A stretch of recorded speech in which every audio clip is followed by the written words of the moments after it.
বলেন যখন রমজানের রোজাগুলো আদায় করে সুন্দরভাবে তাহাজ্জুদের পাবন্দি হয়ে যায়, মুয়াজ্জিন যখন নাকি আওয়াজ করে দেয় কথা রক্ষা করে আপনি যদি নিয়ত করেন 30টা হোক 29টা হোক যে কয় দামে না হয় আমি প্রতিদিন তার আমার করবো। আল্লাহ রাসূল বলে আপনি নিয়ত করেন আল্লাহ আমি নিয়তের বরকতে আপনার কোন করে দেওয়া না কইরা যাওয়ার সময় আল্লাহ তার বন্ধাকে সুবহানাল্লাহ পড়েন। কোরআনের তিনটি এই রমজানের তাহাজ্জুদ পাঠ করতে পারে আল্লাহ তাআলা আপনার কোরআন আমি চাই সে ভাগিয়ে নাও মা সুন্দর তাহাজ্জুদের সময় ঠিক যাবে ঠিক না অভ্যাস করতে হবে। অভ্যাস করতেই দেখবেন যে আল্লাহ কোন করে নিয়েছেন আমার ভাইরা দুনিয়াতে 100 বছর 150 বছর বেঁচে থাকার মধ্যে ভিতরে কোনো ফায়দা নাই।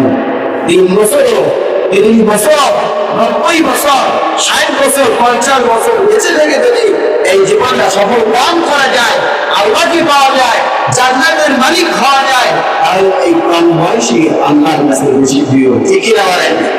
এই মাহে রমজানের রোজা সারা রোজা আল্লাহর কাছে কাজে লাগবে প্রত্যেকটা আল্লাহকে দেখা যায় কি গোলমাল এবং রোজার কষ্টটা কিন্তু দেখা যায় ঠিক এই কষ্টে খাবারের গুণা এটা বলা যায় না কাউকে অনুভব বানানো যায় না।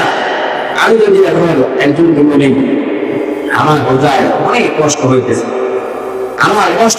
এটা আপনি বুঝতে পারবেন কিন্তু কষ্টের মাত্রাটি কতটুকু এটা আপনি অনুমান করতে পারবেন না ঠিক কিনা বলেন।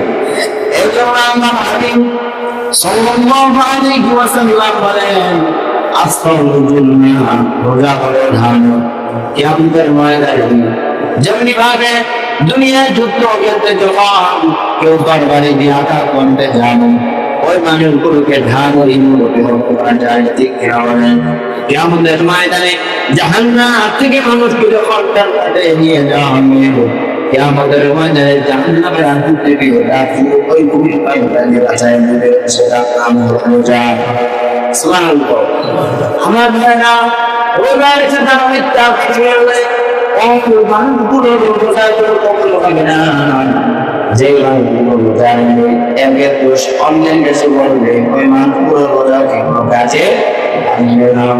এই জন্য আমার ভাইরা চলে যাবেন কাবের দিকে আল্লাহ পাক রব্বুল আলামিন শুধু খাবারের ভিতরেই রোজা রেখে নাই না কেউ থাকার নাম সেই রোজা না স্ত্রী বা হাত থেকে মুক্ত থাকা